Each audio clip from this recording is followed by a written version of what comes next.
একদমই অন্যরকম ছিল। আমি খুব মানে বোকা টাইপের মেয়ে যাকে বলে ওরকমটা ছিলাম। কয় ভাই বোন ছিলেন আপনারা? আমার ছোট 2 ভাই আছে। মানে আপনি সবার বড়? আমি সবার বড়। বাবা কি করতেন? আমার বাবা কুয়েত থাকে। এখনো কি কুয়েত? আমার বাবা এখনো কুয়েত থাকে।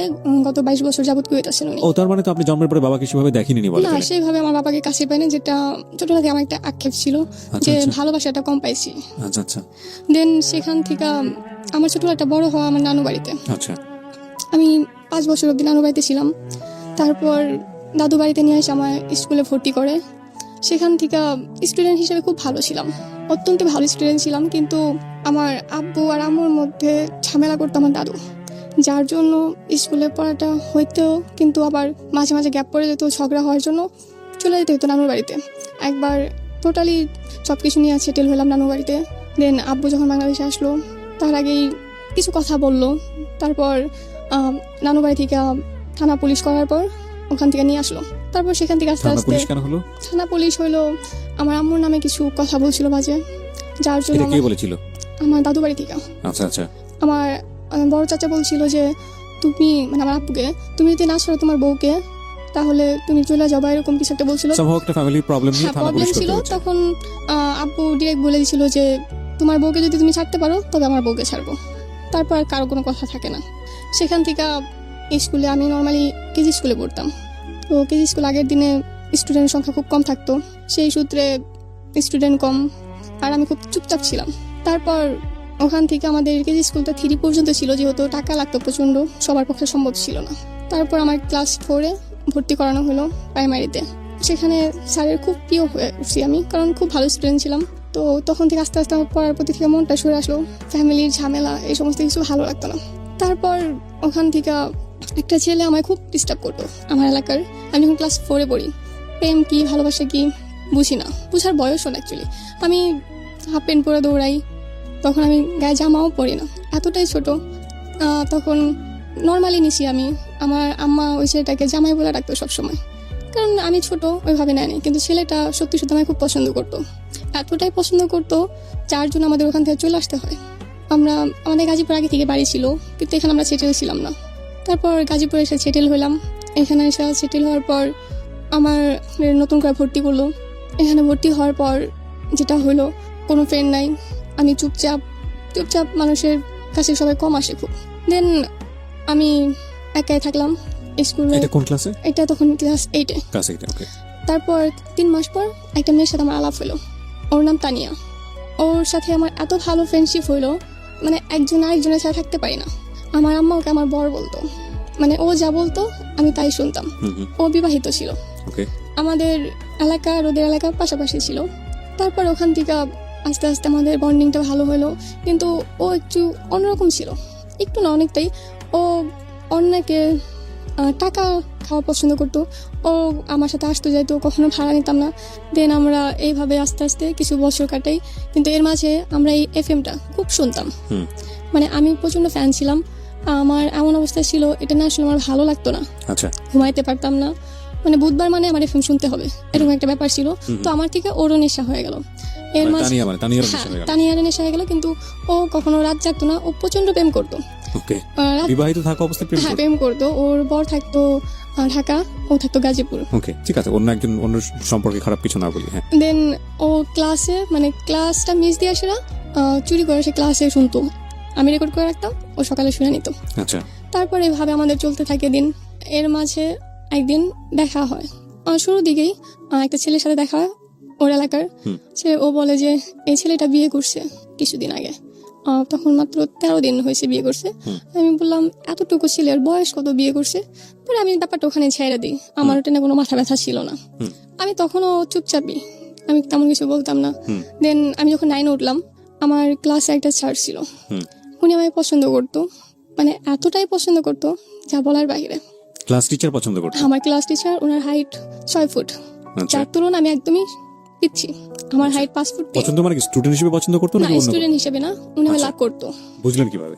আমি কখনো বুঝতে পারিনি। ক্লাস করাইতো উনি, ক্লাসে সপ্তাহে 1 দিন হয়তো ক্লাস করাইতো, বাকি 5 দিন শুধু প্রেমের গল্প, আদার্স কিছু এরকম। ক্লাসের সবার মধ্যে আমাদের স্কুল রে বাবা, এটা ওনার দেখে প্রচন্ড ভয় পাইতো, উনি প্রচন্ড মারতো। প্রচন্ড পরিমাণ ব্যাথ দিত। আমাদের বিজ্ঞান ক্লাস নিত, যেখানে বিজ্ঞানে ওপেনলি কথা বলতে হয়। আমি কমার্সের স্টুডেন্ট, কিন্তু আমি কখনো সব নিয়ে মাথা ঘামাইনি। তারপর যখন ক্লাস 10-এ উঠলাম, উনি আমার একদিন ডাকলো ক্লাস ছুটির পর, স্কুল ছুটির পর ক্লাসে গেলাম। দেন বললো যে না কিছু না, তুমি চলে যাও। সেকেন্ড দিন সেম কাহিনী। পরে বললো যে তোমার একটা কথা বলার ছিল। বললাম জি বলেন। পরে বললো আমার ভালো লাগে। বললাম তাই নাকি স্যার? বয়স কিরকম ছিল ওনার? বয়স স্যার হিসাবে যেরকম থাকা উচিত। স্যার তো অনেক ইয়াং স্যার তখন 26-27, আমি যখন 10-এ পড়ি। ওনার বয়স তখন 26-27? হ্যাঁ এরকমই হবে। বিবাহিত ছিলেন? না, উনি অবিবাহিত ছিল। তারপর ওখান থেকে উনি বলে যে না আমি তোমায় লাভ করি। আমি বললাম এটা কি বললেন স্যার? এটা বললে আমি চলে আসলাম। উনি আবার আমাদের স্কুল অ্যান্ড কলেজ, উনি কলেজের মধ্যে খুব তেরা ছিল, মানে এতটাই তেরা, কখনো স্কুলে যে ফর্মালিটিগুলো ছিল কখনো পালন করতো না। দেন সেখান থেকে এক সপ্তাহ পর উনি স্কুলটা ছেড়ে দিল, জবটা। তারপর আমার বাসায় বিয়ের প্রস্তাব গেল। আমার বাসায় অলওয়েজ বিয়ের প্রস্তাব আসে। আমি যখন ক্লাস 8-এ পড়ি তখন থেকে আমার বাসায় বিয়ের প্রস্তাব আসে, তো আমি এটা নর্মালি নিছি। দেন আমি কিছুদিন পরে জানতে পারি যে ওটা আমার স্যার। ওকে ওকে। মানে আমি তখন শকড, মানে প্রচন্ডভাবে। আমি বললাম যে এটা কিভাবে সম্ভব, যে স্যার কিভাবে একটা স্টুডেন্টের সাথে বিয়ে করব, আর আমার স্যার হয়, তাকে আমি কিভাবে আমার বর হিসেবে মাইনে নিব? এটা আমি কোনোভাবে অ্যাকসেপ্ট করতে পারি না। দেন ফার্স্টে আমার বাসা তেমন রেসপন্স করে না, কিন্তু কিছুদিন যাবার পর বাসা থেকে পুরা পাগল হয়ে গেল ওই ছেলের জন্য। এত শিক্ষিত একটা ছেলে, তখন BCS এ এক্সাম দিবে, তখনও দেয় নাই। তারপর আমি তো না, আমার আব্বু তো আমার সাপোর্টে আছে, কিন্তু সাপোর্টে বেশি দিন থাকলো না। হঠাৎ করে আমার আব্বু চেঞ্জ, তাও তখনও ছিল না। তো আমার নানা তখন অসুস্থ, আমাদের বাড়িতেই ছিল। তো আমার নানার খুব ইচ্ছা ছিল যে আমার বিয়েটা দেখে যাবো। সেই তুলনায় আমার বয়স খুবই কম, বিয়ের বয়স। এর ভিতরে আম্মা আমার সাথে যাতা ব্যবহার করা শুরু করলো। আম্মা একটা না 3 দিন না খেয়ে থাকলো, যাতে করে ছেলেটাকে আপনি বিয়ে করেন। হ্যাঁ, পরে আমি তাতেও কিছু বললাম না। দেন আম্মা আমাকে একটা শর্ত দিল যে যখন বিয়ের সময় হইব তখন আমাকে গাজীপুর থেকে অনেক দূরে কোথাও পাঠিয়ে দিব, আপাতত যেন আমি রাজি হই। তখন আমি বললাম যদি আবার সরাই দেওয়া হয় তাহলে আমার রাজি হতে সমস্যা না, আপাতত আমি এখানে থেকে এক্সাম দিই। উনি এই জন্য বললো এখন থাকলে আবার ডিস্টার্ব করবো, আর এখন আমি অন্য কোনো স্কুল অ্যাডমিশন নিতেও পারবো না। তো সেক্ষেত্রে আমি ওইটা মাইনে নিলাম। দেন ওখান থেকে আয়সা, মানে ওর বাড়ির লোক, স্যারের বাড়ির লোক আয়সা আমার আংটি পরাইলো। আচ্ছা, আংটি পরানোর পর আমার স্কুলের কিছু ফ্রেন্ড ছিল, তানিয়া তো মাস্ট বি ওখানে ছিল, আরও 2টা ফ্রেন্ড ছিল। আমি সেদিন জানতাম না যে আমার সাথে কি হতে যেতেছে। তো তানিয়া আগ বাড়ায় বললো যে বাসকে ওর বিয়ে। তো তানিয়া যা বলে আমি তাই করি, আমি ওখানে কখনো নাক গলাই না। তো যাই হোক, সেখান থেকে আংটি পরানোর পার্ট শেষ হলো। হ্যাঁ, তারপর বিয়ের দিন ঠিক করবে, তারা খুব তাড়াহুড়ায় আছে। এখন আমি তো আর রাজি হইতেছি না, কারণ আম্মা আমার একটা শর্ত দিয়েছে যেটা আমি জানতামই না। তো তার মধ্যে আমার বার্থডে হলাম 17 তারিখে। আচ্ছা, তো আমার বার্থডের দিন আমার এক্সাম ছিল।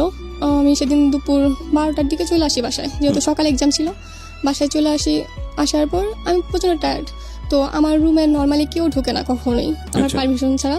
আমার আম্মা সেদিন আমার রুমের খাটটা অ্যাকচুয়ালি চেঞ্জ করতেছিল, মানে এক সাইড থেকে আরেক সাইডে নিতেছিল। তো যেটা আমার একদম পছন্দ হয়নি। তো আমার ছোটখাটো যে কোনো ব্যাপারে আমি আব্বুকে শেয়ার করি, আব্বু আমার জান, আমি আব্বুর জান, এরকম একটা ব্যাপার। তো আমি সাথে সাথে আব্বুকে ফোন দিলাম।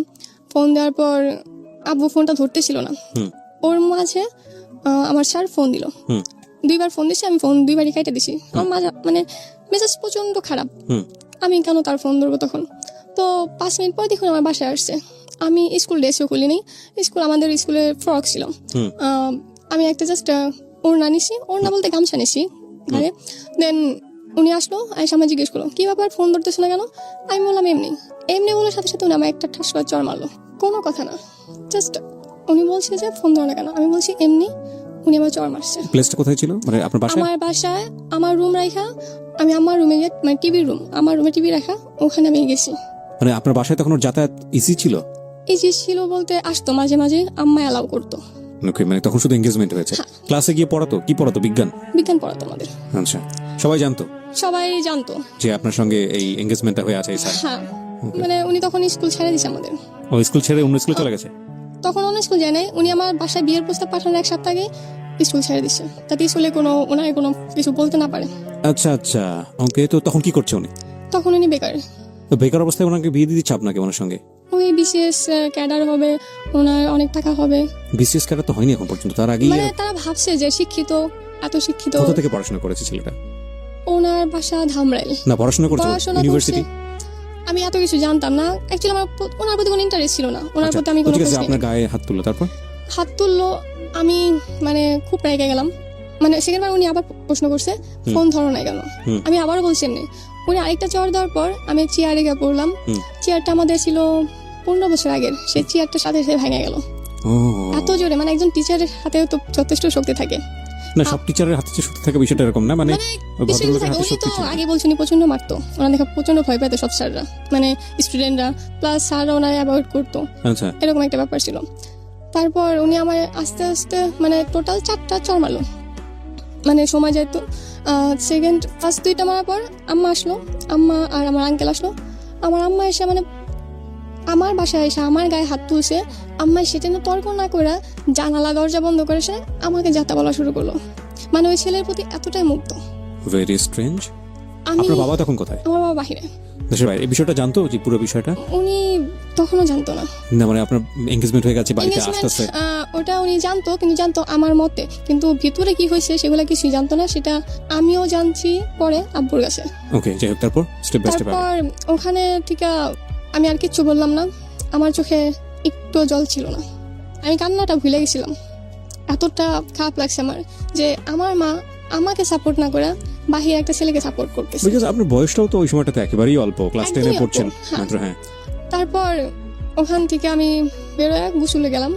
গোসলে গিয়া ড্রেস, নর্মাল একটা ড্রেস, বাসায় ড্রেসে পরে আমার শ্বশুর বাড়িতে, আই মিন আমার ফুপু, ছোট ফুপুকে আমি শাশুড়ি আম্মা আর ফুপাকে শ্বশুর আব্বা বলি, তো অলওয়েজ এই নামেই বলি, সবাই এই নামেই চেনে। মানে এটা কি শখ করে বলে? এমনি? হ্যাঁ, শখ করে ছোটবেলা থেকে বলি। তারপর ওখানে চলে গেলাম। তো ওখানে গিয়ে সেটা ফুপি বলতেছে যে কি হয়েছে, আমি কিছু বললাম না। 3-4 বার জিজ্ঞেস করার পর আমি ফুপায় কান্না করতেছি, মানে প্রচন্ড জোরে কান্না করতেছি। পরে আমার গালে দেখতেছে 5টা আঙুলের দাগ। পরে সেগুলো কি আমি বললাম, পরে সবকিছু খুলা বললাম, আর আম্মা এগুলো সব চেয়ে চেয়ে দেখছে। পরে ফুপি খুব রেগে গেল, ফুপাকে ফোন দিল। তারপর ফুপাও খুব রেগে গেল, কারণ ফুপা আমায় খুব ভালোবাসে, ফুপার কোনো মেয়ে নাই, আমাকে অলওয়েজ মেয়ের চোখে দেখে। ইনফ্যাক্ট মানে উনি এত আদর করে, এটা হয়তো নিজের সন্তানকেও করে না। দেন আব্বুকে ফোন দিল। আব্বু তখন সন্ধ্যা, আব্বুকে ফোন দেওয়ার পর আব্বু তো খুব চেতে গেল। আব্বু একটা কথা বললো, আমার মেয়েকে আমি কোনদিন ফুলের টোকা দেয়নি। সেখান থেকে বাহির একটা ছেলে আইসা কি করো মেয়ের গায়ে হাত তুলে। কেবল এনগেজমেন্ট হয়েছে, বিয়ে হয়নি।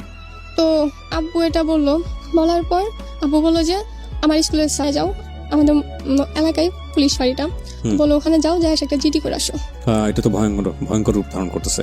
ওকে, তারপর এটা বলার পর আমার ভালো লাগলো যে আব্বু আজও আমায় ভালোবাসে আগের মতো। এটা আপনার বাবা তো তখন মার সঙ্গে কথা বলতে পারতো, আপনার মার সঙ্গে ডিরেক্টলি কথা বলতো? অ্যাকচুয়ালি ব্যাপারটা ওরকম ছিল না। তখন আমাকে আমার হাতে, পায়ে, গলায়, আমার ঘরের চারপাশে শুধু তাবিজ ছিল। মানে বিয়েতে রাজি করানোর জন্য আমার তাবিজটা পুরো ফেরা ফেলছিল। মানে আমি আমি এসব অন্ধবিশ্বাসে কখনো বিশ্বাস করতাম না, ইনফ্যাক্ট কাজও করি না। তো সেখান থেকে আমায় বলা হলো যে তুমি যাও, ফুপিকে নিয়ে গিয়া জিডি করে আসো। তো ভালো। সন্ধ্যার পরে ফুপি বললো যে একটা তো সমাধান হয়েছে, তাহলে এখন যা গিয়া কেক নিয়ে আয়। প্রতি বছর আমার বার্থডেটা খুব বড় করে করা হয়। তো কেক আনলাম, কেক আনা রাত্রেবেলা কেক টেক এটা। তো সকালবেলা ফ্রেশ একটা মুড নিয়ে উঠলাম। সকালবেলা যখন আব্বু ফোন দিল, আব্বু ফোন দিয়ে বলতেছে ওই ছেলে তো ঠিকই করছে। আচ্ছা।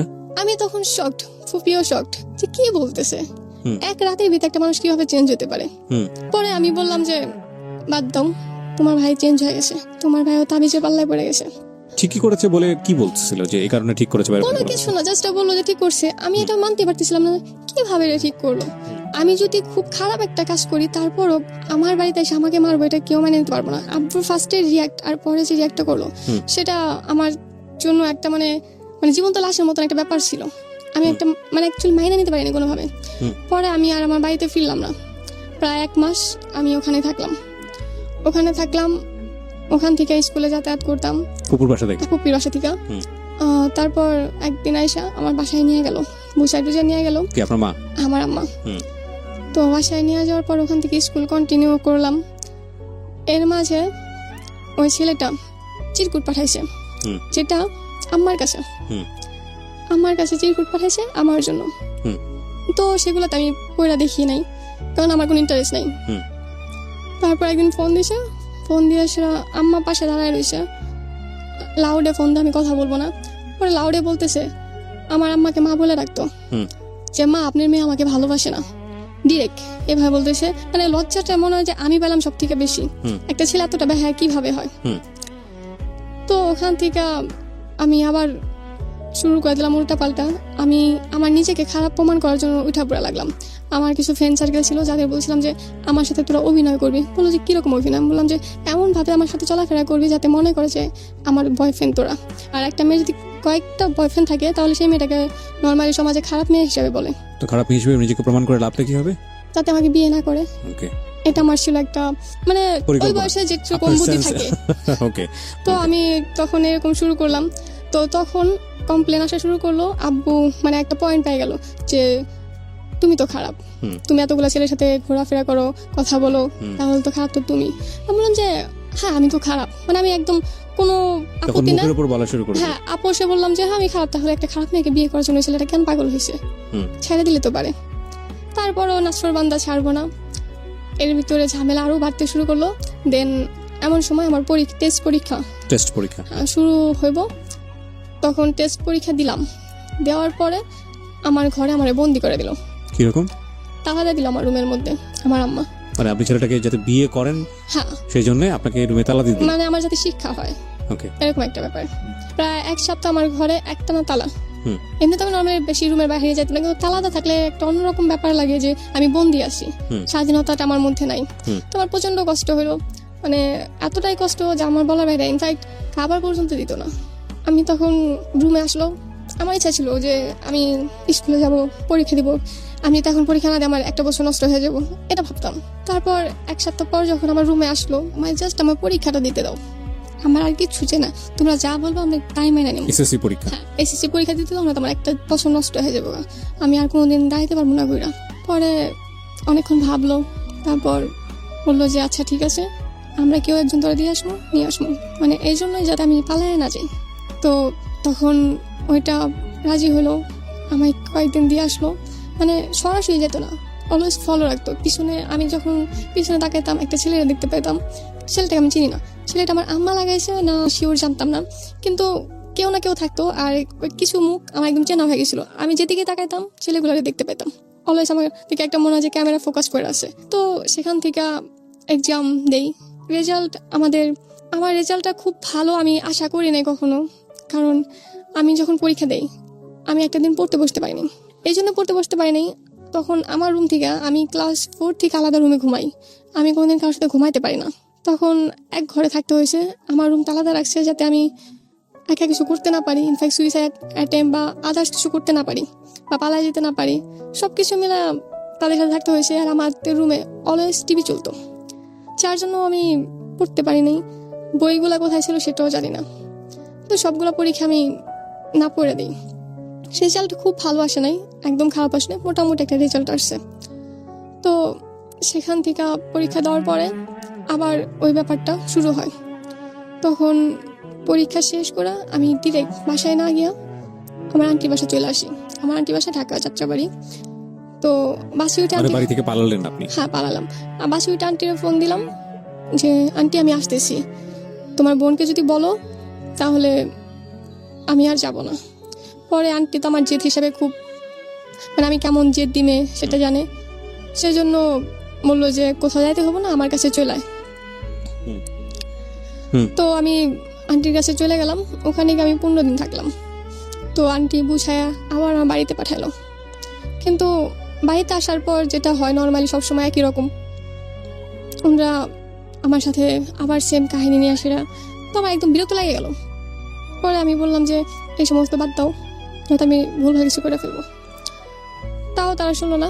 দেন আমার প্রতি এতটা প্রেশার ক্রিয়েট করলো, যার জন্য আমি সুইসাইডটা মানে একদম ফিক্সড করে নিলাম যে এটা আমার করতে হবে। মানে আমার জীবনটা একদম অন্ধকার মনে হয়েছে। আমি আদার্স কিছু ভাবতে পারতেছিলাম না। মনে হতো যে এটা কোনো জীবন না। বাবা মা এরকম হয় নাকি, যারা আমি সব থেকে বেশি ভালোবাসতাম সে আমার সাথে এরকমটা কীভাবে করলো। মানে সম্পূর্ণ ডিপ্রেশনে চলে গেছি আমি। তারপর সেখান থেকে আস্তে আস্তে কীভাবে যেন মানে আমার এরকম ছোড়াছড়িতে বাসা থেকে না করছে নাকি জানি না। তারপর দেখলাম ব্যাপারটা একটু ধামাচাপা পড়ছে। এর মধ্যে কলেজে ভর্তি হওয়ার সময় হয়ে গেল।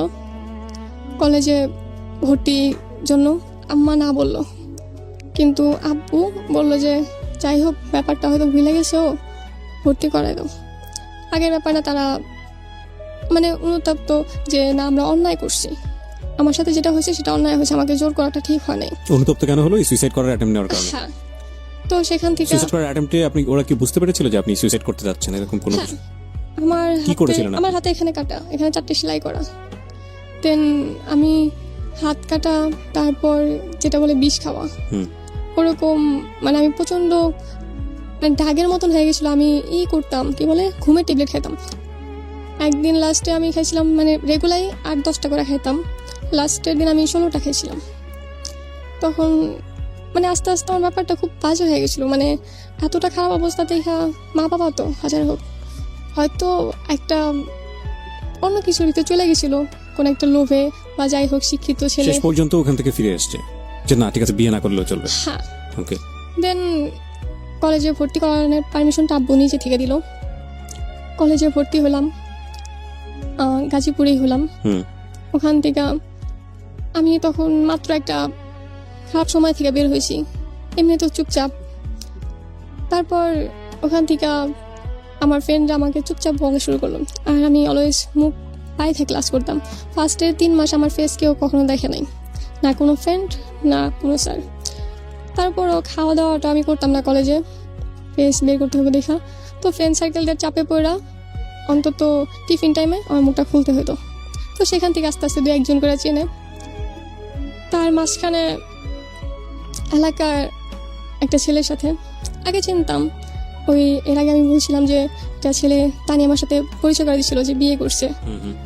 তো ছেলেটাকে অ্যাকচুয়ালি পছন্দ করতাম না, মানে দেখতে খুব সুন্দর, যেমন লম্বা তেমনি বডি ফিটনেস। আমার মনে হতো ছেলেটা খুব অ্যাটিটিউড নিয়ে চলে। আমার আবার অহংকারী মানুষ একদম পছন্দ না। আমার আবার গরিবদের খুব ভালো লাগে, অহংকারীদের খুব অপছন্দ করে আমি।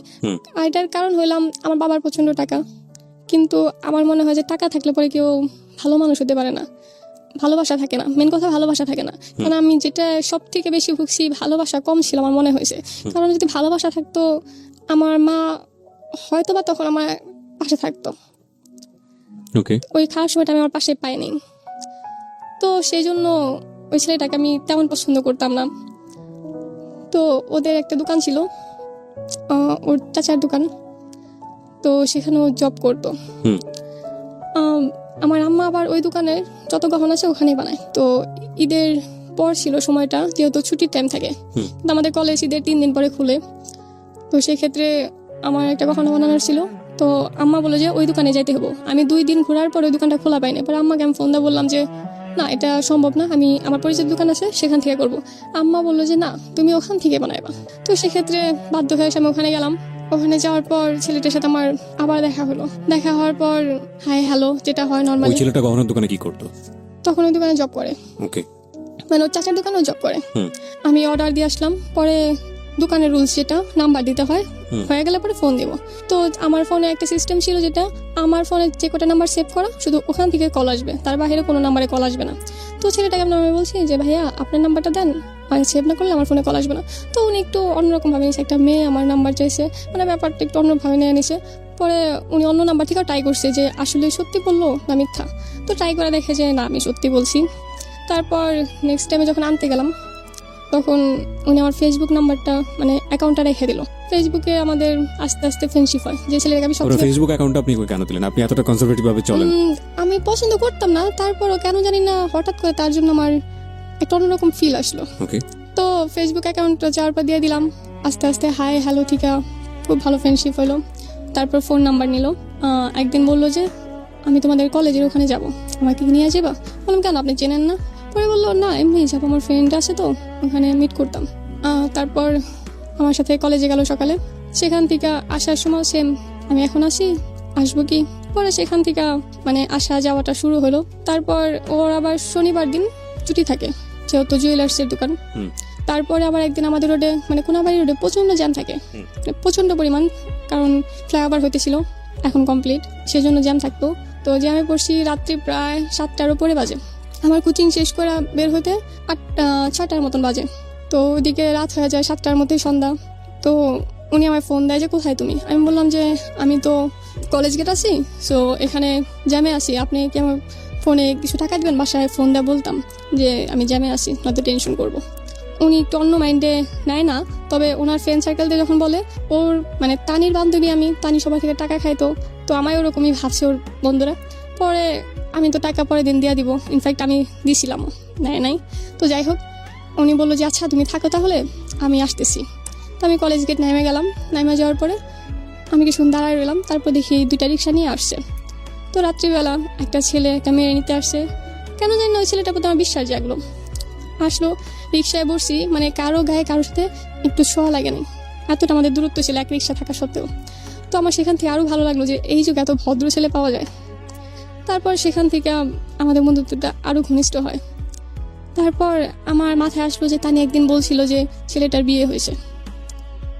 তো আমি জিজ্ঞেস করলাম যে আচ্ছা তানি বলছিল যে আপনার বিয়ে হয়েছে, এটা কি সত্যি?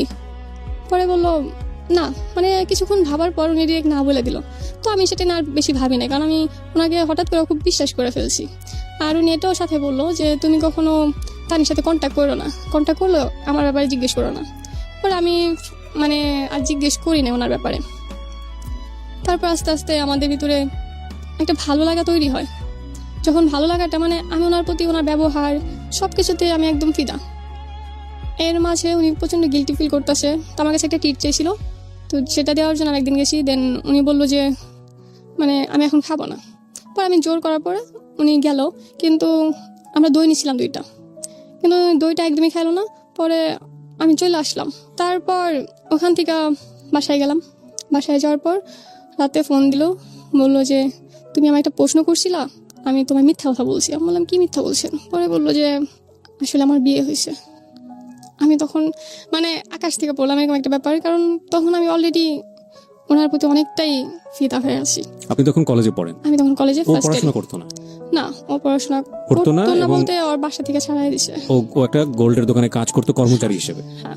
আচ্ছা, স্ট্যাটাসটা বোঝার জন্য বলছি। হ্যাঁ। দেন ওখান থেকে আমি বললাম যে যাই হোক বাদ দেন সব, আমরা তো বন্ধুর মতন থাকি। পরে বন্ধুত্ব থাকাকালীন ও আমায় বলে যে না, যেহেতু তোমার বন্ধু, আমার লাইফের সব ঘটনা তোমার জানা উচিত। পরে আমি জিজ্ঞেস করলাম আচ্ছা কি? পরে বললো দেখো আমার মাথায় সমস্যা ছিল, মানে ওর বাসা থেকে এতটাই প্রেশার দিত ওরে, মানে ও খুব ভালো স্টুডেন্ট, মানে এতটাই ভালো, ক্লাসের টপার ছিল। ওকে। টপার ছিল, তো ওর বাসা থেকে অলওয়েজ ফোর্স করতো যে পড়ালেখা ছাইড়া দেয়। ইনফ্যাক্ট 2বার পড়ালেখা ছাড়াইছেও। আচ্ছা।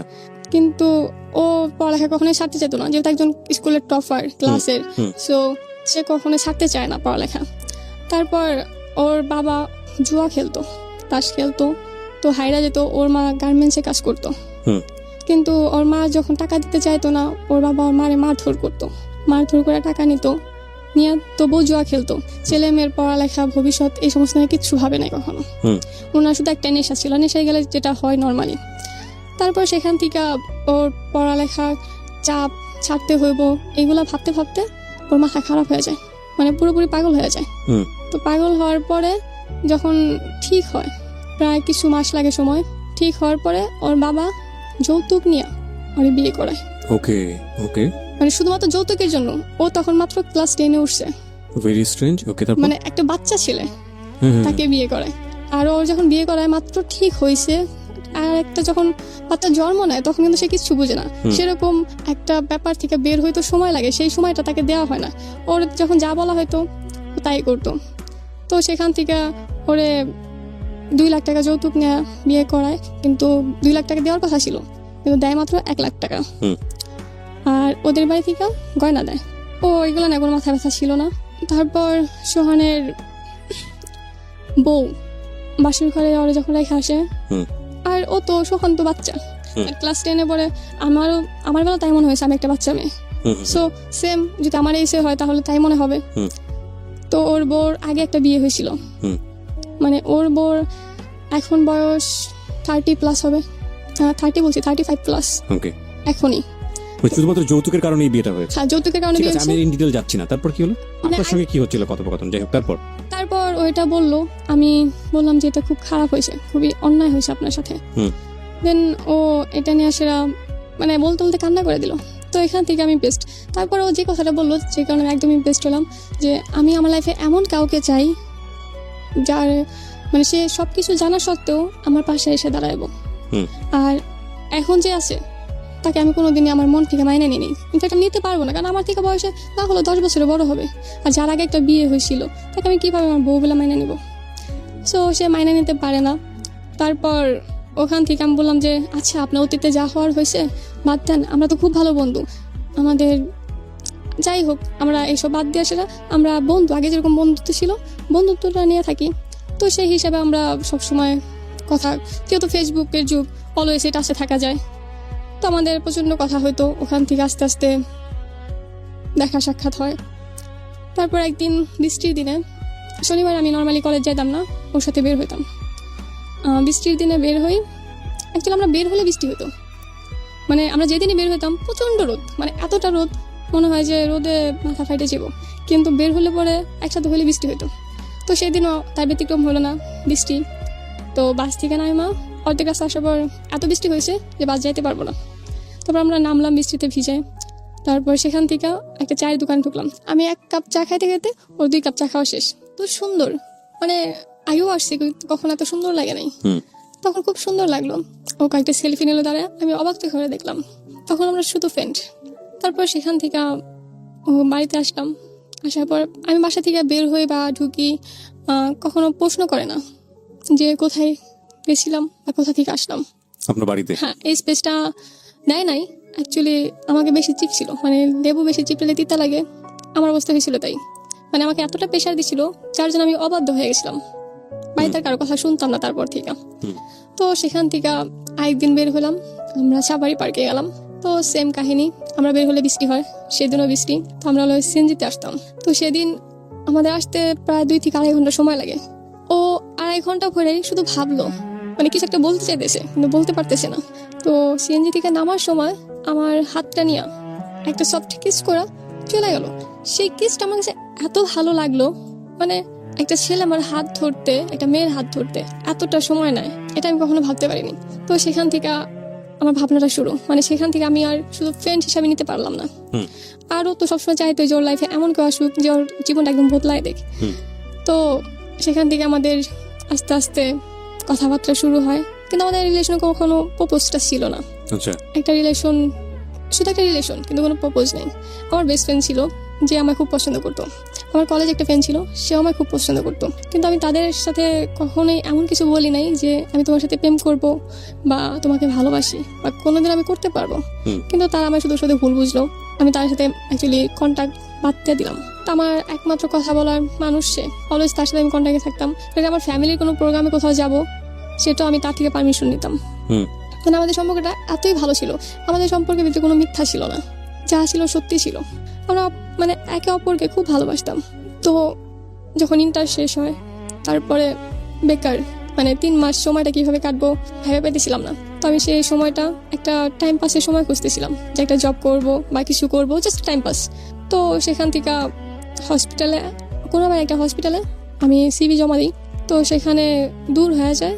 তারপর ওই মানে আমাদের এলাকায় যেটা, সেখানে ম্যানেজ করে দিল, সেখানে আমার জবটা হলো। কোনো সিবি বা আদার্স কিছু না, আমি জাস্ট একদিন গেলাম, গিয়া জিএম এর সাথে ডিরেক্ট কথা বলো যে আচ্ছা তুমি চাইলে আজকে থেকে জয়েন করতে পারো, কাল থেকে জয়েন করতে পারো। কিসের জব ছিল এটা? এটা ছিল রিসেপশন প্লাস আমার কাজ শেখা, মানে আমি কোনো টাইপ জানতাম না, আমার একদম নতুন। আমি এই কাজটা করার প্রয়োজনটা কি ছিল? বাড়িতে তো জাস্ট টাইম পাস, আর কিছু না। পড়াশোনা করতে না ওই সময়টাতে? ওই মানে ইন্টারের পরে যে 3 মাসে গ্যাপটা থাকে রেজাল্টের, ওই সময়টা। আচ্ছা, তো সেখান থেকে শুরু হয়, যেটা আস্তে আস্তে আমার ভালো লেগে যায়। তো ওইটা 4 মাসের মতন হয়। 4 মাসখানে একদিন মানে ওই হসপিটাল থাকাকালীনই আমার ফ্যামিলি থেকে, মানে আমার ফ্যামিলি কখনো চাইতো না যে তুমি কেন জব করবা, তোমার তো কোনো কিছু অভাব নাই, তোমার বাবা তোমার এত দেয়, তোমার না চাইতে তোমার সবকিছু দেয়, তোমার মান্থলি খরচ তুমি কোনোদিন চায় নাও নাই, তোমার কোনোদিন 10 টাকা 20 টাকা বা 100 টাকা 200 টাকা দেওয়া হয় না, তোমার মান্থলি একটা অ্যামাউন্ট আছে সেটা তোমার সে দেওয়া হয়। প্রত্যেক মাসে আমার একটা বেশ বড় একটা বাজেট থাকে, সেটা আমার দেওয়া হয়, তাহলে তোমার কেন এত জব করতে হবো? আমি তাদের বোঝাইতে পারতাম না, আর অ্যাকচুয়ালি তাদের বোঝানোর চেষ্টা করলাম, কারণ সেখান থেকে তাদের প্রতি আমার একটা ঘৃণা আসছিল, মানে আমার খারাপ সময়টা তার পাশে ছিল না। তো যাই হোক, তর্ক বিতর্ক, সেখান থেকে আমার বিয়ের জন্য প্রচন্ড ফোর্স করে। আবার তো একটা ছেলে সাউথ আফ্রিকা সেটেল, তার সাথে আমার বিয়েটা মোটামুটি ঠিক করে ফেলে, আবার সে আমায় নিয়ে যাবো। তো আমি আর কথা ছিল যে আমি এই দেশের মেয়ে, আমি কেন অন্য দেশে গিয়ে থাকবো। পরে বলো যে তুমি যে লেভেলের, তোমার বাবা মা হিসেবে আমরা চাবো যে আমাদের যে লেভেলটা আছে তার থেকেও ভালো লেভেলের দিতে, কিন্তু আমাদের থেকে নিচে কোনো লেভেলে দিতে পারি না। আমি বললাম যে সেই ছেলেটা হয়তো মান্থলি 5 লাখ টাকা বেতন থাকতে পারে, কিন্তু সেখানে সুখটা কি আছে? আমি এটা বলছি, কিন্তু তারা আমার কথা শুনে না, এতটাই ফোর্স করে, যার জন্য আমি ওরে বলতে বাধ্য হই যে আমরা বিয়ে করব। আমি ফার্স্টে প্রপোজটা করি। ও ভাবে যে আমার ঘরে একজন আসে, যেভাবেই হোক, আমার অমতে হোক বা যেমনি হোক, আসে, তো ও ফার্স্টে কিছু বলে না। পরে আমি খুব রাগ করি। পরেও কিছুদিন ভাইবা বলে যে ঠিক আছে। পরে বলে যে আচ্ছা আমরা পরে করলে পারি না? আমি বললাম হ্যাঁ পরে করলে পারা যায়, কিন্তু আমি একটা সাহস পাবো যে আমি এই সমস্ত করতেছি, আমার একটা কারণ আছে, একটা ভরসা আছে। পরে ও রাজি হয়। এদিকে আমি পুলিশে যাওয়ার জন্য প্রিপেয়ার নিতেছিলাম, কারণ আমার ছোটোবেলা থেকে স্বপ্ন ছিল যে আমি পুলিশ হব। তো বাসা থেকেও দেখে কয়েক জায়গায়, তো ঘুষ লাগবো, সেটা আমার ফ্যামিলিতে কোনো ফ্যাক্ট না।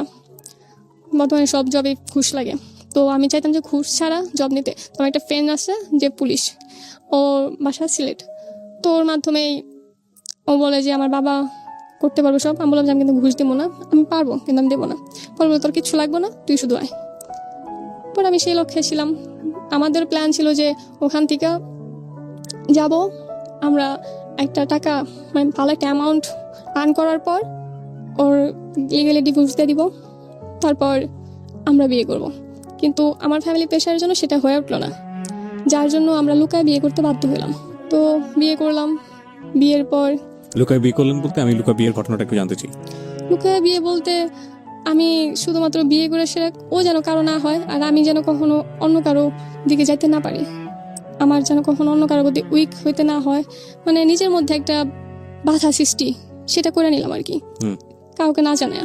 তো আমাদের প্রথম সপ্তাহে ফিক্সড ছিল, যেটা আমাদের হয় নাই। আমাদের যে সাক্ষী ছিল 2 জন, তারা আমার বাবার ভয় লুকায় যায়, মানে পালায় যায় ওখান থেকে, বলে যে না সমস্যা হবে যদি কিছু করে বসে আমার বাবা। আপনি যেই এফিডেভিটটা করেছেন করে গিয়ে, বা যেই আপনার যে বিয়েটা, সেখানেও তো ওনার ফার্স্ট ওয়াইফের কথা লেখা নাই। না, সেখানেও লেখা নেই উল্লেখ, কারণ সে তো এখানে ছিল না। তখন তো সে তার ওয়াইফকে ডিভোর্স দেয়নি যখন আপনাকে সে বিয়ে নাই। হ্যাঁ, সেটাও দেয় নাই। এটা শুধুমাত্র এই জন্য করা হয়েছিল কারণ ও কখনোই পারমিশন দিব না, ওরা কখনোই ছাড়বো না। আবার এদিকে আমরা লিগেলি আমার ফ্যামিলিকে জানাই করতে চাইছি, কিন্তু এটা আপাতত করে রাখতে চাইছি যাতে নিজেদের ভিতরে একটা সাহস থাকে। সেই জন্য নিজেদের ভিতর সাহস বলতে আমি যেন বলতে পারি যে আমি কারো বউ।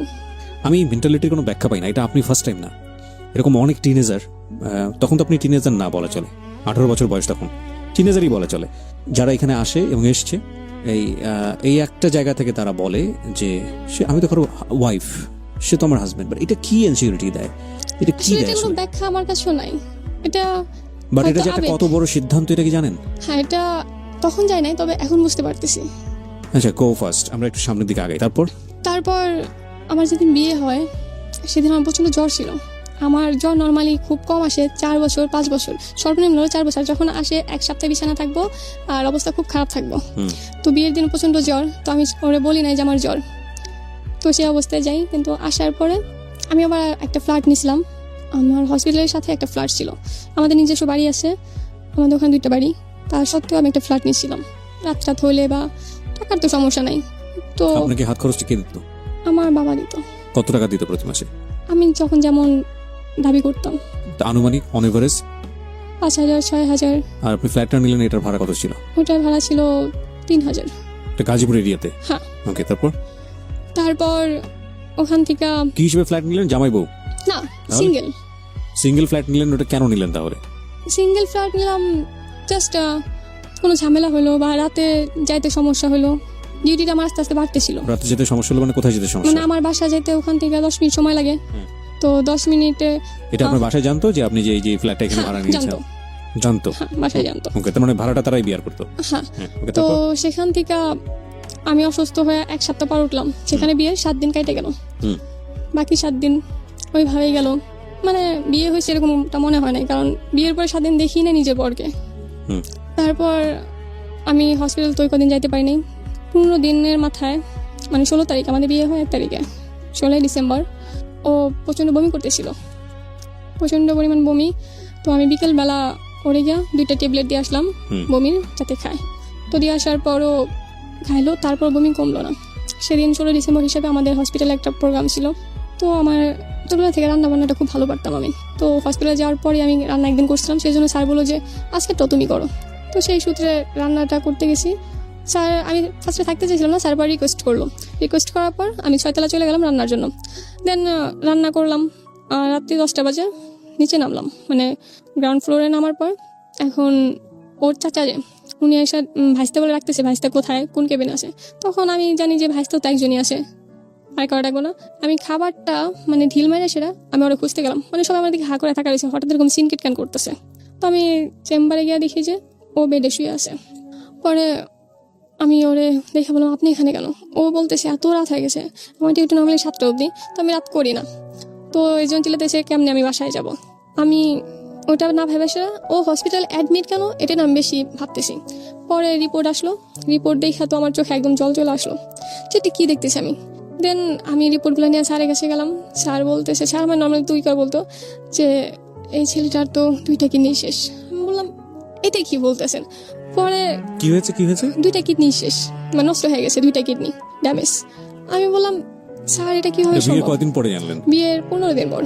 আচ্ছা, এটাই আপনার হাজবেন্ড আগে থেকে জানতো না? না, ও জানতো না। আচ্ছা, তারপর কি হলো? তারপর আমি কান্না করতেছি, স্যার বলছে যে আরে কান্না করতেছিস কেন? আমি বললাম না স্যার, আমাকে এলাকার ওনারা তো। তো কেউ জানে না যে হ্যাঁ। পরে বললাম স্যার আমাদের এলাকার তো। পরে স্যার বললো যে যাই হয়েছে, ওরা খুব গরিব, ওদের এটা জানানোর দরকার নাই, কা কিছুদিন গেলে এমনি মারা যাবো, জানানোর দরকার নেই, কোনো রিপোর্ট দেবো না, নর্মাল একটা রিপোর্ট, ভুয়া রিপোর্ট বানায় তারা দিতে চাইতেছে। মানে টোটাল কথা এই হাসপাতালে আপনি কি করতেন? ফ্রন্ট ডেস্ক অফিসার ছিলেন, রিসেপশনিস্ট ছিলেন, আর টুকটাক কাজ শিখতেন? হ্যাঁ। তো আমি স্যার আর কোনো ফোর্স করলাম না যদি ফ্লাশ হয়, সেই জন্য আমি ল্যাবে গিয়ে সেটা ল্যাবের যে ভাইয়াটা ছিল বললাম যে রিপোর্টগুলো আমায় দেন। পরে বললো যে আচ্ছা, আমার আবার আপু বলে ডাকতো, আপনার কাছে রাখেন, দিয়েন না কিন্তু। আমি বললাম আচ্ছা ঠিক আছে। পরে সেগুলো নিয়ে আমি ওরা কিছু জানাইলাম না। পরে এটা কি গাজীপুরের হাসপাতাল? হ্যাঁ, মানে গাজীপুরে দেন ওখান থেকে আমি ওদিনকে ওদের বাসায় যাওয়ার কথা ছিল। ওদের বাসায় বলতে এই জন্য যাওয়ার কথা ছিল, অনেক রাত হয়ে গেছে, আমার এলাকায় একটা ছিল আমার খুব ডিস্টার্ব করতো, যার জন্য ভয় পাইতো। পরে বলে আজকে আমাদের বাসায় থেকে যাও, যেহেতু আমার ফ্ল্যাট আছে, ফ্ল্যাটের বাসায় আমার বাসায় প্রবলেম হবে না। তো সেদিন আমি ফার্স্ট ওদের বাসায় গেলাম, রাতের অন্ধকারে গেছি, ওদের বাসায় কেমন সেটা আমি কিছুই জানতাম না। তো ওদের বাসায় গিয়ে আমি কান্না করতে করতে যাইতেছি, ওর মা আমায় বললো যে কি ব্যাপার, ঠান্ডা লাগছে নাকি তোমার, অন্ধকার দেখতেছি না। ওর মা জানতো বিয়ের ব্যাপারটা? হ্যাঁ, বিয়ের ব্যাপারে জানতো বলে তো। ওর ওয়াইফ কোথায় থাকতো? ওরা আলাদা বাড়িতে থাকতো, কারণ ওর মা আর ওর বাবা ওর বাড়ি থেকে বের করে দিছিল। আচ্ছা, মানে শুরু থেকে খুব খারাপ ব্যবহার করছে, মানে নিজেরাই ভুল করে একজন আনছে, নিজেরাই বের করে দিছে। তো ওর ওয়াইফ কোথায় থাকতো? একই এলাকায় কিন্তু ভাড়া বাড়িতে, আর আমি গেছিলাম ওদের বাড়িতে, মানে ওর বাবা মা যেখানে থাকতো সেখানে। তো ওখানে যাওয়ার পর আমি সবকিছু বললাম যে এই সমস্যা, তারা ডিরেক্ট বলতেছে না আমি বিশ্বাস করি না। মানে কি আপনি পুরো বিষয়টা ওপেন করে দিলেন? হ্যাঁ, আমি বললাম যে ওর কিডনি 2টা ড্যামেজ। পরে বললাম আমি বিশ্বাস করি না। কে বলছে সেটা? ওর মা, ওর বাবা। তারপর আমি পরের দিন হসপিটালে বাইরে। ওকে বলেননি, ওর বাবা মাকে বলেছেন? না, ওরে বলি না, কোনো ভাঙা পড়বো প্রচন্ড, আমি বলতে পারি নাই। পরে ওর বাবা ডাকলাম, ডাকার পরে রিপোর্টগুলো দেখালাম, বোঝে না, তারপরে দেখাইছি যে দেখেন এই সমস্যা, অন্তত মনের এটা দূর করার জন্য আপনি ঢাকা যে একটা টেস্ট করেন, তাও সে রাজি হচ্ছে না। পরে আমি বাসা থেকে কিছু না বললাম, আমার বাসা থেকে ওরে আমি চলে গেলাম ঢাকা কিডনি হসপিটালে, কিডনি ফাউন্ডেশনে আসলাম। আসা রাত্রেবেলা ফোন দিয়ে আমারে বললাম যে আমি ঢাকা আসছি, আমার এক ফ্রেন্ডের বাবা অসুস্থ, ও কিছু বুঝে না, তাই আমি নিয়ে আসছি। তো আমার সেরকম কোনো রেসপন্স করে নাই, কিছুই বলে নাই, কারণ আমার অ্যাকচুয়ালি বাইন্দা রাখতে পারে নাই, ছাড়া হয়ে গেছিলাম পুরো। মানে আপনাকে আর কন্ট্রোল করার কোনো ব্যবস্থা ছিল না। তারপর আমি যেটা করলাম, ও টেস্ট করালাম, সবকিছু পজিটিভ আসলো। তখনও বিশ্বাস করে না ওর ফ্যামিলি, মানে যা বলেছে তাই, আসলে 2টো কিডনি নষ্ট। হ্যাঁ, কিডনি নষ্ট, কিন্তু ওর ফ্যামিলি মানতেছে না। পরে তখন ওর বউকে একটা চেন দিছিল, সোনার চেন, ওটা বিক্রি করা, আরও কিছু বিক্রি করা, ওর মার পুরানো একটা টিভি ছিল, আগের দিনের যে টিভিগুলো 2500 দিয়ে বিক্রি করছিল, এটা ফ্রিজ, ছোট একটা ফ্রিজ, এগুলো বিক্রি করা, আর ওর মার একটা কানের দুল ছিল, আর ওর ক্যাশ ছিল, মানে ওর মা সামান্য কিছু বিক্রি করা। দেন তারপরে ভর্তি করানো হয়, যেটা সম্পূর্ণ আমার তাগিদে। কোথায় সেটা? এটা কিডনি ইনস্টিটিউটে।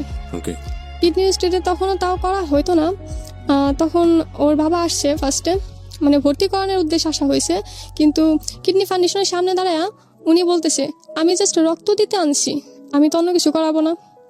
তখন ও চেতে যেয়ে বলছে, মানে একটু খারাপ ব্যবহারই করছে যে রক্ত দিতে আনছো, রক্ত তুমি বললা ভর্তি করবা, তাহলে এখন রক্ত দিতে আনছো এটা কেন বলো?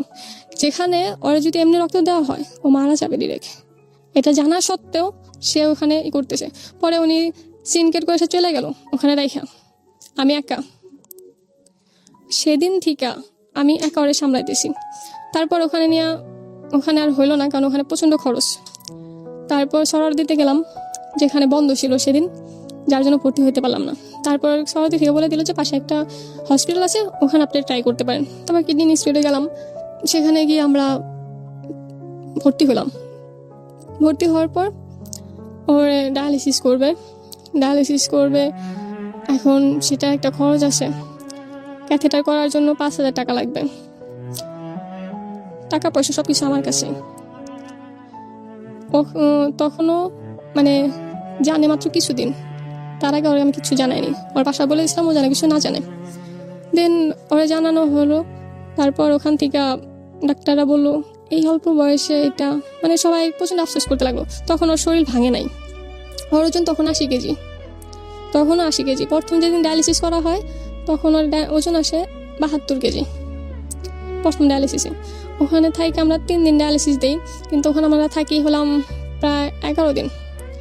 ওই 11 দিনে লোকের মুখে শুধু একটা কথাই শুনছি, তোমার আর কেউ নাই, তোমার তা যদি কেউ দেখতে আসলো না। এই এতদিন ভর্তি রইলাম, একটা দিনের জন্য না ওর বাবা না ওর মা কেউ একটা দিনের জন্য দেখতে আসে নাই। তারপর সেটা না আমি কোনো ছিল না, লোকে কথা বলতো, এক কান্দা ঢুকাইতাম আরেক কান্দা বের করে দিতাম। কিন্তু আমার বাড়িতে আমি মিথ্যা বলে আসছি। আমি তখন বলছিলাম যে যেহেতু আমার পুলিশে যাওয়ার কথা ছিল, তখন মোটামুটি সব কিছু ঠিকঠাক। আমি বলছি যে আমার মানে কিছু টেস্ট আছে, সেগুলো করাইতে হইব, যার জন্য আমার যাইতে হইব। আমি সেই জন্য গেলাম, মানে এটা তাদের বুঝাইলাম। কিন্তু আসলে তো আমি ওর পাশে এসে দাঁড়াইছি। তারপর এখান থেকে ডিরেক্ট বাসায় চলে গেলাম। বাসায় যাওয়ার পর এখন তো আমি বাসায় বলে দিছি, এখন ওদিকে লেট হইতেছে, আমার তো এখন বের হইতে হইব, যার জন্য বাসা থেকে বের হইলাম। বাসা থেকে জানে যে আমি পুলিশে যাচ্ছি, কিন্তু তখন আমারটা ফিক্সড হয় নাই। কিন্তু যখন ফিক্সড হইলো তখন ওর অবস্থা খারাপ হইতে থাকলো। তখন আমি কিছুদিন ওর পুকুর বাড়িতে থাকি, ওখানে আমার আলাদা রাখি। বাসায় কি জানতো আপনি যে এতদিন ধরে ওর পিছনে দৌড়াদৌড়ি করছেন? না, এগুলো আমার বাসায় কিছু জানতো না। ওকে। তো এর মাঝে যখন ও হসপিটালে ভর্তি থাকে তখন ওর বউ ওর নামে বিচার দেয়। আচ্ছা, কিসের বিচার? সমাজে ওরে 6 মাস ধরে খাইতে দেয় না, ওর উপর অত্যাচার করতেছে, এই সমস্ত বিচার দেয়। ও যে অসুস্থ এটা না তার কোনো মাথা ব্যথা নেই। না, ওই সময়টাতে কি মানে আপনার ব্যাপারটা জানতো? তাও জানতো না? আমার ব্যাপারটা জানতো না। ইনফ্যাক্ট যখন অসুস্থ থাকে হসপিটালে ভর্তি করার আগে একদিন বমি করছিল, বালতিতে বমি করছিল। সে বালতির অবধি ফালায় না, 2 দিন অবধি বালতি হয়েছিল। 2 দিন পরে ও নিজে বালতিটা ফালায়। মানে এতটাই শুধুমাত্র ওর টাকা পয়সা খাইতে পারছে, ওর সাথে ঘুমাইতে পারছে, শুধু ওরে পছন্দ করে নাই। ওরে পছন্দ বলতে ওর কাজ করতে পছন্দ করে না, এক কথা। দরকার কি আপনি তাকে নিয়ে কোনো মন্তব্যই করেন না, আপনি বরং আপনার জায়গায় থাকেন। হ্যাঁ, তারপর সেখান থেকে গিয়া বিচার দিল এই সমস্ত হাবি যাবি। তারপর 2বার বিচার করলো, মানে বিচার বসলো এলাকায়। সম্পূর্ণভাবে ওই মেয়ের মানে ওর বউয়ের সাপোর্ট করলো, কারণ তারা ওনারে ঘুষ দিছিল আর ইমোশনাল ভাবে কান্না করছিল। একটা মেয়ে কান্না করছে মানে অনেক কিছু মনে করছে তারা, কিন্তু একটা ছেলে যে অসুস্থ সেটা তারা আরো বেশি বিশ্বাস করে নাই। এই জন্য কারণ তখনও ওর শরীরটা ভাঙে নাই, তখন ওর আর ক্যাথেটা যে করা হয়েছিল ওইগুলা বাসায় যাওয়ার আগে সবকিছু খুলে এসে যাওয়া হয়েছে, যার জন্য মনে হয়েছে যে কিছুই না। তারপর চেয়ারম্যান বললো যে ওর যেহেতু সমস্যা বিশ্বাস করে না, তাহলে ওর শ্বশুরবাড়ি হলাম টাঙ্গাইল নিয়ে এসে পরীক্ষা করো। তখন চেয়ারম্যানের মানে বলা উচিত ছিল যে টাঙ্গাইল কেন করবেন, ঢাকায় এত বড় বড় হসপিটালে করাইছে, বা তোমার যদি ডাউট থাকে তুমি সেখানে যা করাও, টাঙ্গাইল কেন করাবো, টাঙ্গাইলে কি আছে? এটা উনি বলেনি। এটা ওনার, যেটা আমার মনে হয়েছে, আমার না প্রত্যেকের মনে হবে, এই রেডিও যারা শুনতেছে তাদের প্রত্যেকের মনে হবে যে এটা তার বিচার হয় নাই। ঠিক আছে, বিচার টিচারের দরকার নেই, আপনি আপনার লাইফে। তারপরে সেখানে থেকে উনি চলে গেল, অশান্তি করা শুরু করলো। তখনও জানে না, কারণ তখনও আমাদের ভিতরে যা করছে আমি দূরে থেকে করছি, মানে সামনাসামনি আমি কখনো আসিনি। তারপর পুলিশে যাওয়ার কথা, যেটা আমার ফাইনালি চলে আসলো, সময় হয়ে গেল, সব কিছু ঠিকঠাক হয়ে গেল, কিন্তু তখন ও আর রাজি হলো না, থাক চাইতে হইব না। আবার আমার যে ফ্রেন্ড নিতে চাইছে, ও আবার আমায় পছন্দ করতো, যেটা ও ভয় পাইতো। ওর এত বড় একটা অসুখ, যদি আমি ওর ছেড়ে চলে যাই, সবকিছু মিলায় ও আমার যাইতে দিল না। তো আমিও ভাবলাম যে ওর পাশে হয়তো আমার খুব বেশি দরকার। তো আমি আমার লাইফটা নিয়ে এসে আমি একদমই ভাবলাম না। ওপরে আল্লাহ আছে, যা হইবার হইব। ও হসপিটালে ভর্তি ছিল, ওখানে গেলাম, তখন আমি আমার স্যালারিটাও নেইনি, স্যালারি নেওয়ার সময় ছিল, কিন্তু আমি সেটা না নিয়ে সেটা আমি ওর কথা শুধু ভাবছি, ওর কথা ভেবে ওর পাশে ছিলাম। তারপর সাবার আমরা বাসা নিই, সাবার বাসা নিলাম, আমার সাথেও কিছুদিন থাকলো। তারপর দেখতাম যে সারাক্ষণ রুমের ভিতর থাকে, আমার মনে হলো যে এভাবে থাকলে তো আরও বেশি অসুস্থ হয়ে যাব। তারপর ওখান থেকে আমি ওর বাসায় ফোন দিলাম যে ওরা আপনাদের কাছে রাখেন।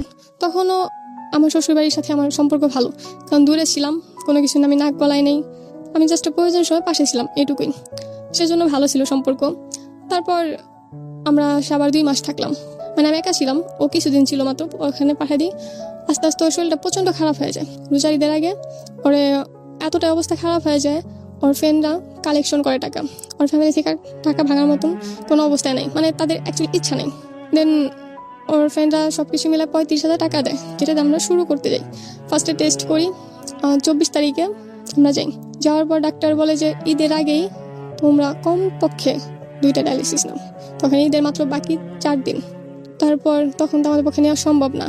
কিন্তু ঢাকা যাওয়ার আগে যেটা হয়, আমরা যখন কোনাবাড়ি থেকে কাশিমপুরে আসতে থাকি, অটোতে ও হঠাৎ করে সেন্সলেস হয়ে যায়। আমার ঘাড়ে মাথাটা ছিল, হঠাৎ করে সেন্সলেস হয়ে যাওয়ার পর আমি যে একজন এই প্রফেশনে কিছু হলেও জানি, শিখছি, তো আমি চেক করবো যে সেটা না করে সেটা আমি ভয় পেয়ে গেছি পুরা। তো একজন লোক এসে বলতেছে, প্রায় আমার চিৎকারে 50 জন লোক জড়ো হয়ে গেছে, একজন লোক এসে বলতেছে মারা গেছে, মানে দিয়ে ঘোষণা করে দিল যে মারা গেছে। ওটা শোনার পর তো আমি আর ঠিক নেই। দেন কিছুক্ষণ পর ও মাথা তুলছে, মাথাতে বলতেছে কি হয়েছে। তখন মনে হয় যে আমার আত্মার প্রাণ ফিরে আসলো। তারপর সেখান থেকে আমি খুব ভয়ে ভয়ে অরণ্যার হসপিটালে যাই, সেখান থেকে টেস্ট করে সাবার চলে যাই ডিরেক্ট। যেদিন যাই সেদিন বাসায় যাওয়ার পর সন্ধ্যার পরে আমার একটা ছোট হার্ট অ্যাটাক হয়। মানে আমি এতটা প্রেশার নিয়েছিলাম যেটা আমি সহ্য করতে পারিনি। এক তো বয়স অল্প, দ্বিতীয়ত বয়স অনুযায়ী অনেক বেশি টেনশন নিয়ে ফেলছিলাম। তারপর ও প্রচণ্ড ভয় পেয়ে যায়, ও কী করবো, নিজে একজন অসুস্থ রোগী, ও বুঝতেছিল না কি করা উচিত। যখন আমার সেন্স আসলো বা একটা ওষুধ দিতে হয় যেটা ও আমায় দিতে পারেনি, ও অ্যাকচুয়ালি ভাবে না যে আমি ওখান থেকে ব্যাক করতে পারবো, কারণ ওই সিচুয়েশনটা দেখছিল। তারপর যাই হোক, আল্লাহর রহমতে সব কিছু ঠিক হয়েছে। তারপর ওখান থেকে ওর চিকিৎসা আবার শুরু হয়, নিয়ে আসা হয়, ওর চিকিৎসা শুরু করি। পিস্টুলা করতে হবে, পিস্টুলা করার জন্য আমাদের হসপিটাল থাকতে একজনের সাথে আলাপ হয়। উনি বললো যে তোমরা ঢাকা আসো, শুধু আমি সব কিছু করতেছি। তো যেহেতু পরিচিত, বিশ্বাস করলাম, ওনার মাধ্যমে ফিস্টুলাটা শুরু করি। ফিস্টুলা ক্যাথেটার 2টা একসাথে শুরু করি, কারণ ফিস্টুলা চালু হইতে 2.5 মাস সময় লাগে। কিন্তু কি বলে, ওইটা শুরু হয় না, আমাদের ওইটা ফিস্টুলাটা নষ্ট হয়ে যায়। একটা ফিস্টুলা নর্মালি অনজা করলে 15,000 টাকা রাখে, যেখানে আমাদের 8,000 রাখছে। কিন্তু একটা ইঞ্জেকশন 2 বেলা দিতে হয়, যেটা 700 করে পড়ে একটা ইঞ্জেকশন, যেটা প্রচণ্ড ব্যয়বহুল, আমাদের পক্ষে সম্ভব না। তো সেখান থেকে ওই টাকায় হয় না, যে 35,000 টাকা দেয় ক্যাথেটার ফিস্টুলা করতে, প্রথমে 17,000 টাকা আমাদের চলে যায়। কিন্তু আমি কি করব তখন? তারপর ওর ব্লাড দিতে হইব। আমরা যখন ডায়ালিসিস শুরু করি, প্রথম ডায়ালিসিসের দিন ওর ব্লাড ছাড়া ডায়ালিসিস কোনোভাবে শুরু করবো না, হিমোগ্লোবিন তখন 3-এরও নিচে। আমি বলতেছি, ওরা শুনতেছি না, ওরা বলতেছে আমরা রিস্ক নিতে পারবো না।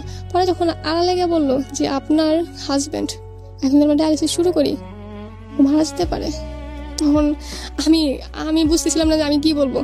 পরে আমাদের কাছে মাত্র একজন ডোনার, ওর গ্রুপ হয়েছে ও নেগেটিভ, যেটা খুব রেয়ার, আপনিও হয়তো জানেন, সারা দেশের মানুষই আশা করি জানে, কিন্তু এতটাই রেয়ার, পাওয়া যায় না। তারপর আমাদের সাথে একজন ছিল, সেটা দিয়ে একমাত্র আমার পায়ে পড়া বাকি ছিল। বললাম যে দেখেন, না করলেও ক্ষতি হইব, করলেও ক্ষতি হইব, আবার ভালোও হইতে পারে। তবে আমি রিস্কটা নিয়ে সেটা করাইলাম। তবে যেখানে 4 ঘন্টা হয়, সেখানে আমরা ডায়ালিসিস দিলাম 2 ঘন্টা। ফার্স্ট ডায়ালিসিসটা করাইলাম, তারপরে একের পর এক 4টা ডায়ালিসিস, 4 ব্যাগ দেওয়া হলো। প্রথমবার 1 ব্যাগ নিলাম, তারপর 2 ব্যাগ করে নেওয়া হলো, লাস্টে 1 ব্যাগ নিলাম। তার মধ্যে ফিস্টুলাটা নষ্ট হয়ে গেল। এখন কীভাবে টাকা ম্যানেজ হবে সেটা মাথায় নাইকা। তো যে রক্ত দিছিল তাদের কাছে আমি একজনে বলছিলাম যে বলছিল যে আপু আপনাদের কিভাবে হলো, এক এলাকার, কিন্তু আমরা কোনোদিন জানতে পারলাম না। পরে হিস্ট্রিটা বললাম যে এইভাবে শুরু, যদি পারো সাহায্য করো। পরে ওরা টোটাল ফার্স্টে আমাদের 32,000 টাকা দেয়। 32,000 দেওয়ার আগে আমি শুরুতেই মানে ওরা টাকা তোলা শুরু করছে, তার 2 দিন পর আমি 15,000 টাকা তুলে নিই ওদের থেকে। 15,000 টাকা দিল আমায়, আমি ওটা দিয়ে এসে পরবর্তীতে ফিস্টুলাটা করি। কিন্তু এটা নিয়ে এসে যে ঝামেলাটা হয় ফ্যামিলিতে, ফার্স্টে যখন ওর ফ্রেন্ড আমায় টাকা দেয় ওটা ওনা নিয়ে যায়, পরের দিন সকালে আমায় মাত্র 12 থেকে 15,000 টাকা দিতে চায়, যেটা আমি ডিরেক্ট না বলে দিই যে আমি এটা হবে না। সেইখান থেকে তারা আমায় দেখতে পারে না। তারপরে যেটা হয়, আমি ম্যানেজ করার চেষ্টা করি সব কিছু। আস্তে আস্তে ওর অবস্থা খারাপ হতে থাকে। ওর ডায়ালিসিস করাটা আমার জন্য খুব কষ্টের হয়ে যায়। যেটা ছিল সেটা দিয়ে সে ডায়ালিসিস আমি 2টা করে করাই, কিন্তু অ্যাট লাস্ট আমার কাছে আর কোনো টাকা ছিল না যে ডায়ালিসিস আমি করাবো। আমি কীভাবে করাবো? আমি যতটুকু পারছি আমার সম্ভব ছিল আমি ট্রাই করছি। তারপর এক সময় আসে আমার বাসায় জানাজানি হয়ে যায়। অ্যাকচুয়ালি জানাজানিটা হয়তো না, ঈদের আগের দিন, কুরবানিদের আগের দিন আমি আমার বাড়িতে যাই, যেহেতু আমার বাড়িতে জানে যে আমি জব করি, তো ছুটিতে সবাই আসে বাড়িতে। আমার ফ্যামিলিও অধীর আগ্রহে বসে আছে যে আমিও আসবো, তো সেই হিসাবে শুধুমাত্র দেখানোর জন্য আমি আসছি। সেদিনও এতটা অসুস্থ হয়ে পড়ে, ওরে হসপিটালে নেওয়ার মতন কেউ নাই, ওর বাবা মা বোন কেউ নাই পাশে। ইনফ্যাক্ট ওরে কিডনি দেওয়ার কথা ছিল শুরু থেকে আমার, কিন্তু আমি জানতাম না যে আমি কিডনি দিতে পারবো। তখন আমি অনেক ভয়ে ভয়ে ওর মারে বলি, ওর মা সময় নেয়, একটা মা সময় নেয় যে ছেলেকে কিডনি দেবে না দেবে না। 1 ঘন্টা পরে ফোন দেওয়া বলে যদি লাগে আমি দেবো, এমনভাবে বলে। আমি তারপর বলি যে যাই হোক পাইছি তো। তাও তার ঘন্টাখানিক পর আমি আবার জানতে পারি যে আমি দিতে পারবো। ওই যে ভাইয়াটা আমাদের হেল্প করছে উনি বলছে যে স্ত্রী দিতে পারে। পরে আমি বললাম যেহেতু আমার সাথে ম্যাচ, তাহলে আমি অবশ্যই দেবো। আমি সাথে সাথে ফোন দিয়ে বললাম মা আপনার দিতে হইব না। পরে উনি বললো ঠিক আছে। এই জন্য বাড়ি বিক্রি করার উদ্যোগ নেয়, কিন্তু ওরা কোথায় থাকবো সেটা ভাইবা সেরা বাড়িটা আর বিক্রি করে না, যার জন্য ওর অপারেশনটা হয় না। যদি হয়তো এতদিন ও সুস্থ হয়ে যেত, যেটা আমাদের ডক্টর বলে। কিছু টাকার জন্য ওর অপারেশনটা হয় না, কিন্তু এর ভিতর যে সমস্যাটা হয়ে যায় আমার ফ্যামিলি জানা যায়, সব কিছু জানতো না। কারণ ওর ফ্যামিলি একদিনের জন্য সামলাইতে পারলো না। যদি একটা দিনের জন্য ফ্যামিলি সামলাইতে পারতো তাহলে হয়তো আমার ফ্যামিলি ফ্লাশ হইতো না, বা আমি যেমনি চলতেছিল চালাইতে পারতাম আরও কিছুদিন। হয়তো এটা মিথ্যা, অন্যায়, তারপরও আমি মনে করছি যে একটা মানুষের পাশে থাকা, একটা মানুষ হিসেবে আমি অন্য কোনো সম্পর্ক টানতেছি না। একটা মানুষ হিসেবে একটা মানুষের পাশে শুধু আমি থাকতে চাইছি। আমি আমার কিডনি দেবো এটা আমি একবারও ভাবিনি।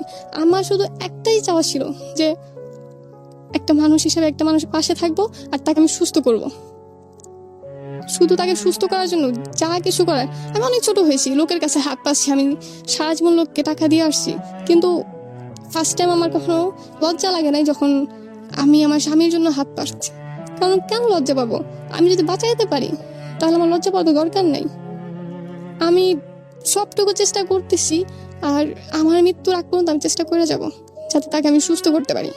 বাঁচা মরার মালিক আল্লাহ। তবে একটা কথা এখানে না বললেই নয় প্রিয় শ্রোতা, এদের লাইফ দিয়ে আজকের এদের অবস্থাটাকে আপনি কিভাবে জাস্টিফাই করবেন, বা এদের যে ঘটনাটা সেটা দিয়ে আপনি ওদের দিকে হাত বাড়াবেন কি বাড়াবেন না, সেটার একটা বড় রকমের প্রশ্নবোধক চিহ্ন অবশ্যই আছে। কিন্তু আমার মনে হয় যে একটা মানুষ যখন মৃত্যুর দুয়ারে, তখন আসলে কি করে সে মৃত্যুর দুয়ারে পৌঁছেছে, কি হয়েছে না হয়েছে, যদি আপনার হাতে সুযোগ থাকে তাহলে আমার মনে হয় তাকে সেভ করা উচিত। তো এটা হচ্ছে বিষয়। অবশ্যই এই মেয়েটি যে সিদ্ধান্ত নিয়েছে সেই সিদ্ধান্তটা যৌক্তিক ছিল নাকি শুধুমাত্র ইমোশনাল ছিল, সেটার একটা জাজমেন্টের জায়গা অবশ্যই আছে। এবং যে ছেলেটি বিয়ে করেছে সেও সেকেন্ড ওয়াইফ হচ্ছে উনি। ফার্স্ট ওয়াইফ কি এখন আছে না ডিভোর্স হয়ে গেছে?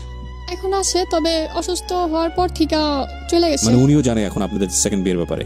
উনি জানে কিছুদিন যাবত, মাসখানেক হইব হয়তো। তো উনি জানার পরে কি রিয়াকশন কি ওনার? জানার পর কোনো রিয়াকশন, হ্যাঁ আবার অবশ্য বিচার দিছে, কিন্তু এলাকার লোকজন বলে যে ও যা করছে ঠিকই তো করছে, ওর পাশে একজনকে দরকার, ওর এই সেবাগুলো তুমি কেন পালাই গেছো? তাদের প্রশ্ন একটা, তুমি কেন পালাই গেছো? আর ও যখন ছিল, ও সুস্থ ছিল, ওদের সংসার করতেছিল, আমি ওদের সংসার কিন্তু ভাঙতে আসিনি। আমি তখনই আসছি যখন ওরে সাহায্য করার মতন কেউ ছিল না। আমি শুধু একটা অসহায় মানুষের পাশে এসে দাঁড়াইছি। এবার আমি কোনোদিন আসতামও না, আমি কোনোদিনও আসতাম না যদি ও পাশে থাকতো।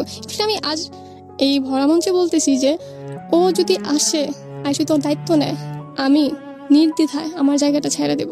তাহলে আপনি বিয়ে করলেন কেন? আমি বিয়ে করছি, ভালোবাসি, বিয়ে করছি, কিন্তু আমার চাওয়া শুধুমাত্র এটুকুই, ভালো থাকুক, সেখানেই থাক, আমার কাছে থাক বা অন্য কারোর কাছে থাক। আমি শুধু যে মানুষটাকে ভালোবাসি তাকে আমি ভালো দেখতে চাই, ভালো রাখতে চাই, সেটা যার কাছে থাক, আমার আর কোনো চাওয়া নেই। বিষয়টা আসলে কমপ্লেক্স, শুধু ইমোশনের জায়গা থেকে জাজমেন্টের সুযোগ নাই। Very complex situation. কিন্তু আপনারা ও বিয়ে করে ভুল করেছে না শুদ্ধ করেছে এই জায়গাটায় আমরা যেতেই পারি, কিন্তু আমার মনে হয় যে সাহায্যের জায়গাটাতে জাস্টিফাই করাটা খুব মুশকিল হয়ে যাবে তাহলে। ঠিক আছে, ওর বাবার প্রচুর প্রপার্টি আছে, এবার বুঝতেই পারছেন যে ওর ফ্যামিলি এটা মানেনি বা মানাটা স্বাভাবিকও না, খুব স্বাভাবিক না, কারণ ফ্যামিলি চেয়েছিল একটা ছেলেকে বিয়ে করতে, সেটা সে করেনি, পরবর্তীতে নিজের মতো করে একটা ছেলেকে বিয়ে করেছে, তার যে ব্যাকগ্রাউন্ড সেটা ফ্যামিলির সাথে যায় না।